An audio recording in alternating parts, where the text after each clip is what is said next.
కుమార్ గారి నాయకత్వం కుమార్ గారి నాయకత్వం కేసీఆర్ పై అక్రమ కేసులను కేసీఆర్ పై అక్రమ కేసులను కేసీఆర్ పై అక్రమ కేసులను కేసీఆర్ పై అక్రమ కేసులను Congress down down Congress down down జై కేసీఆర్ జై కేసీఆర్ జై కేసీఆర్ జై కేసీఆర్ కేసీఆర్ గారి నాయకత్వం జై కేసీఆర్ జై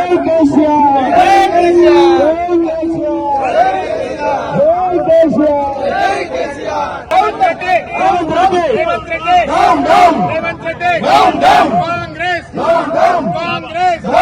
కేసీఆర్ గారి నాయకత్వం తెలంగాణ గుండె చప్పుడు కేసీఆర్ పై తెలంగాణ గుండె చప్పుడు కేసీఆర్ పై రేవంత్ రెడ్డి కాంగ్రెస్ కాంగ్రెస్ కేసీఆర్ గారి నాయకత్వం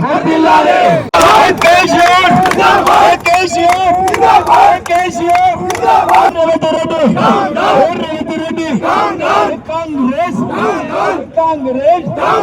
కాంగ్రెస్ కాంగ్రెస్ రేవంత్ రెడ్డి సీతాఫల్ కచ్చా సీతాఫల్ కచ్చా సీతాఫల్ కచ్చా రేవంత్ రెడ్డి రేవంత్ రెడ్డి రేవంత్ రెడ్డి జై తెలంగాణ జై తెలంగాణ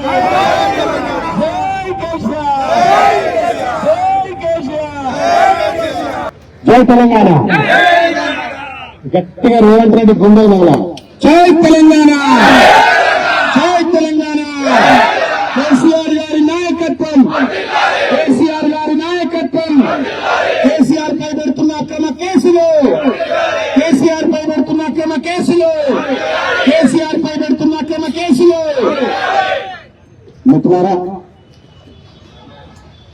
ఆసిఫాబాద్ బీఆర్ఎస్ పార్టీ శాసనసభ్యురాలు శ్రీమతి కోవా లక్ష్మి గారి యొక్క నాయకత్వంలో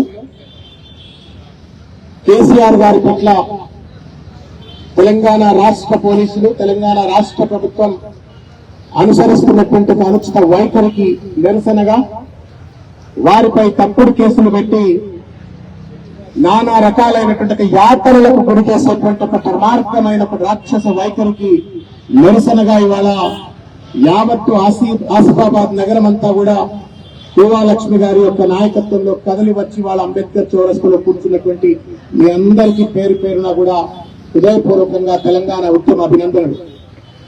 ఈ గడ్డ విప్లవాల గడ్డ, కొమరం భీం జిల్లా. చల్ జంగల్ జమీన్ అని చెప్పని కొమరం భీం ఆ రోజు తన ప్రాణాలని ఫలంగా పెట్టి ఈ ప్రాంత విముక్తి కోసం, ఈ ప్రాంత స్వాతంత్ర్యం కోసం, ఈ ప్రాంతంలో ఆత్మ గౌరవం కోసం ప్రాణాలు అర్పించి ఒక అమర యోధుడిగా చల్ జంగల్ జమీన్ అంటూ నినదించిన కొమరం భీం ఎట్లయితే మనకు ఆదర్శప్రాయుడో యావత్ తెలంగాణకు కూడా నీళ్లు నిధులు నియామకాలంటూ 14 సంవత్సరాల పాటు అభివృద్ధితమైన దీక్షతో మడమ తిప్పని పోరాటం చేసి ఆనాడున్నటువంటి ఆంధ్ర పాలక వర్గాల మెడలు వంచి తెలంగాణ ఆత్మగౌరవాన్ని చాటి చెప్పే విధంగా తెలంగాణ సాధించుకు వచ్చినటువంటి ఒక మహా ఋషి, మహాయోధుడు మరో కొమరం భీం కేసీఆర్ గారు. వచ్చిన తెలంగాణను వీళ్ళకు పరిపాలనే రాదు, వీళ్ళు మొత్తం కూడా కుక్కలు చింపిన విస్తరవుతారు తెలంగాణ వస్తే అంటే వాళ్ళందరి ముఖాలు వలకొట్టే విధంగా కేసీఆర్ గారు ఒక తండ్రి ఎట్లయితే బిడ్డలను కాపాడుకుంటాడో ఈ గడ్డను కాపాడుకుంటూ అత్యంత అద్భుతమైనటువంటి రీతిలో తెలంగాణను అభివృద్ధి చేసి పెట్టిండు.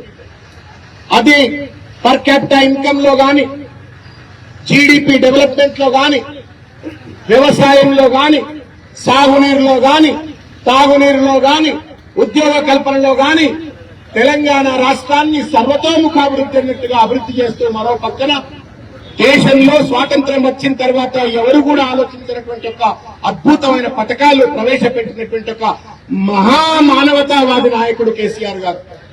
రైతు బంధు దేశంలో ఎవరు ఆలోచించాల, రైతు బీమా లాంటి పథకాన్ని దేశంలో ఎవరు ఆలోచించాల, ఎవరు అడగని కూడా అడగలేదు.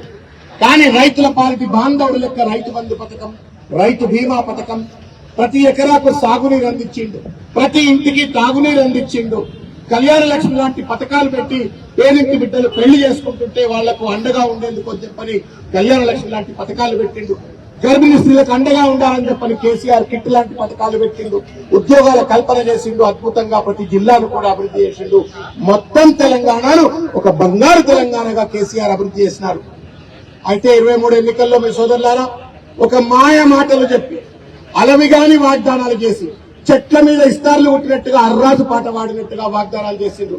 కేసీఆర్ 2000 పెన్షన్ ఇస్తే నేను 4000 ఇస్తా, కేసీఆర్ 1,00,000 ఉద్యోగాలంటే నేను 2 లక్షల ఉద్యోగం ఇస్తా, కేసీఆర్ 1,00,000 రూపాయలు కళ్యాణ లక్ష్మికి ఇస్తే నేను తులం బంగారం ఇస్తా. ఇట్లా ఇష్టం వచ్చినట్టుగా చెట్ల మీద ఇస్తార్లు కొట్టినట్టుగా వాగ్దానాలు చేసి అధికారం వచ్చి కూర్చున్నాడు. అధికారంకి వచ్చిన తర్వాత 4,000 రూపాయల పెన్షన్ ఎవరికి రావట్లేదు, 4,000 రూపాయల నిరుద్యోగ వృత్తి ఎవరికి రావట్లేదు. ఇవాళ 2 లక్షల రూపాయల ఉద్యోగాలు నిరుద్యోగ బిడ్డలకు ఇస్తా అన్నారు, అది కల్పించట్లేదు. కేసీఆర్ గారు ఇస్తున్న రైతు బంధు పథకం అమలు కావట్లేదు. గాథ కింద పండుకోకుండా ఇష్టం వచ్చినట్టు దోచుకు తింటా ఉన్నారు తప్ప ఇచ్చిన వాగ్దానాలు అమలు చేయట్లేదు. ప్రజలు అడుగుతున్నారు. ఇవాళ తెలంగాణ వ్యాప్తంగా ప్రజలు ఇవాళ రేవంత్ రెడ్డి ప్రభుత్వాన్ని, కాంగ్రెస్ ప్రభుత్వాన్ని ఏం వాగ్దానం చేసినావు, అధికారంలోకి వచ్చిన తర్వాత ఏం వెలగబెడుతున్నావు, ఆర్ఆర్ ట్యాక్సులు అంటూ 1000 కోట్ల రూపాయలు దండుకుంటున్నావు అని చెప్పని వాళ్ళ ప్రజలు అడుగుతున్నారు. ప్రజల పక్షాన కేసీఆర్ గారు, కేటీఆర్ గారు, హరీష్ రావు గారు, బీఆర్ఎస్ పార్టీ నాయకత్వం, కోవా లక్ష్మి గారు, ఇటువంటి నాయకులందరూ కూడా తెలంగాణ వ్యాప్తంగా రేవంత్ రెడ్డిని, కాంగ్రెస్ ప్రభుత్వాన్ని నిలదీస్తే నన్నేం చేయమంటావు, సంపద లేదు, నన్ను వేసుకున్నా 1 రూపాయలు లేదని చెప్పని కూడా అంటాడా? మిడతమే తలకాయ ఉన్నాడు. తెలంగాణ రాష్ట్ర ముఖ్యమంత్రి రేవంత్ రెడ్డి మాత్రమే అంటుండు. అంటే ఎంత చేతగాని వాడో, ఎంత అసమర్థతతో కూడుకున్నటువంటి వాడో మనందరికీ స్పష్టమవుతుంది. ఆ అసమర్థతను కప్పిపుచ్చుకోవడం కోసం, తోపుడిని ప్రశ్నిస్తున్నారు కదా అని చెప్పని బీఆర్ఎస్ పార్టీ నాయకత్వం పైన కక్ష తీర్చుకోవడం కోసం ఇవాళ అధికారంలోకి వచ్చిన మొట్టమొదటి రోజు నుండి గత 2 సంవత్సరాలుగా కాయా పీరా కుచినై పోడా చేయాలని అంటారు. చేసింది అనే లేదు, విచ్చలవిడి అబద్దాలు, విచ్చలవిడి దోపిడి. తెలంగాణ అత్యంత అద్భుతమైనటువంటి రీతిలో అభివృద్ధి పథంలో ఉంటే ఇవాళ అధోగతి పాలు చేసిన రేవంత్ రెడ్డి ఎలగబెడుతుంది ఏంటి అంటే బీఆర్ఎస్ పార్టీ నాయకుల పైన పోలీసులను తాపేదారులుగా మార్చుకుని వాళ్ళ అడ్డమైన కేసులు పెట్టి హరీష్ రావు గారి పైన నోటీసులు ఇచ్చిండ్రు, తర్వాత కేటీఆర్ గారికి నోటీసులు ఇచ్చిండ్రు, తర్వాత సంతోష్ రావు గారికి నోటీసులు ఇచ్చిండ్రు. చివరికి వద్యశిల మీద తలకాయ పెట్టి నా ప్రాణం పోయినా పర్వాలేదు తెలంగాణ కోసం అని చెప్పని కొట్లాడినటువంటి ఒక తెలంగాణ జాతి పిత కేసీఆర్ గారికి నోటీసులు ఇచ్చి ఒక శాడిస్టు లెక్క, ఒక రాక్షసుడు లెక్క, ఒక పాశవికమైన మనస్తత్వంతో ఆనాడు ఆంధ్ర పాలకులు కూడా చేయలేదండి. ఆనాడున్నట్లుగా సీమాంధ్ర పాలకులు కూడా ఇంత పెద్ద ఎత్తున కుట్రలు పనుల. కానీ రేవంత్ రెడ్డి ప్రభుత్వం, కాంగ్రెస్ ప్రభుత్వం ఇవాళ కేసీఆర్ గారిని ఇబ్బంది పెట్టాలా, కేసీఆర్ గారిని అవమానించాలా, బీఆర్ఎస్ పార్టీ ఆత్మ గౌరవాన్ని దెబ్బతీయాలా, ఆత్మ మూలతాభావంలో నెట్టివేయాలని చెప్పని ఇవాళ ఆయనకు నోటీసులు ఇచ్చినారు. దొంగ ఆయన ఏమన్నా ఒక్కసారి ఆలోచించమని రాష్ట్రవాదని అడుగుతా ఉన్నారు. దొంగనా? మన భూములకు నీళ్ళు ఇచ్చినాను దొంగనా? మన రైతులకు రైతు బంధు ఇచ్చినాను దొంగనా? మన మహిళలకు 2,000 రూపాయల పెన్షన్ ఇచ్చినాను దొంగనా? ఎవరైనా మన తండ్రి లాంటి వాడు. అటువంటి తండ్రి ఇంటికి వచ్చి గోడకు పోలీసులు నోటీసులు అతికిచ్చి ఆయనను అవమానపరుస్తుంటే చూస్తూ ఊరుకుందామా? చూస్తూ ఊరుకుందామా? చూస్తూ ఊరుకుందామా? కర్రు దాల్చి వాత పెడదామా? కర్రు దాల్చి వాత పెడదామా? ఇది తెలంగాణ ప్రజల యొక్క గుండె చప్పుడు. కేసీఆర్ అంటే వ్యక్తి కాదు, కేసీఆర్ అంటే తెలంగాణ గుండె చప్పుడు. 4 కోట్ల మంది తెలంగాణ ప్రజలకు తండ్రి లాంటి వాడు.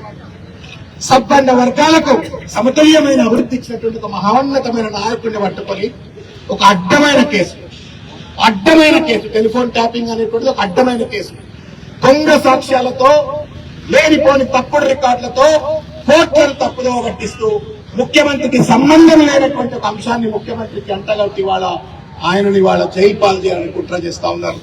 నేను ఒకటే ఆసిఫాబాద్ ప్రజలు అడుగుతా ఉన్నా, ఈ మున్సిపల్ ఎన్నికల్లో కాంగ్రెస్ వాళ్ళు వచ్చి ఓట్లు అడిగితే ఏమడుగుతారు?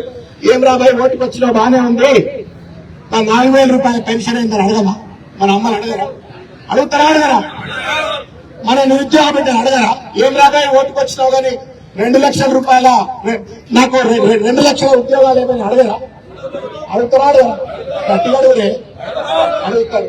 జాబ్ క్యాలెండర్ ఏమైంది అని అడగరా? జాబ్ క్యాలెండర్ అడగరా?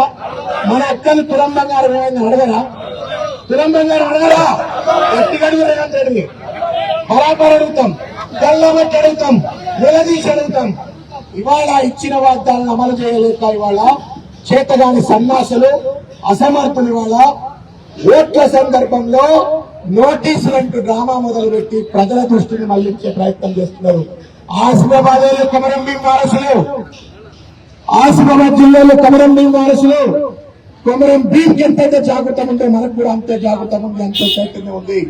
ఇటువంటి చిల్లర మల్లర నోటీసులతో మన దృష్టిని మళ్లించాలని ప్రయత్నం చేస్తున్న ప్రభుత్వానికి తగిన గుణపాఠం చెప్పే విధంగా మున్సిపల్ ఎన్నికల్లో వాళ్లకు కర్రు వాంచి తప్పనిసరిగా వాత పెడతాం. కేసీఆర్ గారికి సంఘీభావం తెలుపుతూ ఈ నిరసన ఉద్యమాన్ని మున్సిపల్ ఎన్నికల్లో కూడా ఇట్లాగే బలంగా తీసుకెళ్తామని చెప్తా ఉన్నాను. పందికొక్కలు దోచుకుంటా ఉన్నారు. నైనీ బ్లాక్ టెండర్ల సంబంధించిన అంశాన్ని బయటికి పెట్టగానే పొద్దుగాల 11 గంటలకు హరీష్ రావు గారు బయట పెడితే సాయంకాలం 11 గంటలకు నోటీసులు ఇచ్చారు. విచ్చలవిడి దోపిడి. ఇంతవరకు దేశంలో ఏ ముఖ్యమంత్రి కూడా లేనంత దోపిడీ రేవంత్ రెడ్డి చేస్తా ఉన్నారు. అడిగిన వాళ్ళపై కేసులు పెడతా ఉన్నారు. పోలీసులు అక్రమ కేసులు కట్టిస్తా ఉన్నారు. నై చలేగా నహీ చలేగా, ఏ తానాషాహీ నహీ చలేగా, నహీ చలేగా నహీ చలేగా, नहीं चलेगा नहीं चलेगा, नहीं चलेगा नहीं चलेगा। केसीआर आप संघर्ष करो, हम तुम्हारे साथ हैं। केसीआर आप संघर्ष करो, केसीआर आप संघर्ष करो, केसीआर आप संघर्ष करो, केसीआर आप संघर्ष करो। जय केसीआर, जय तेलंगाना।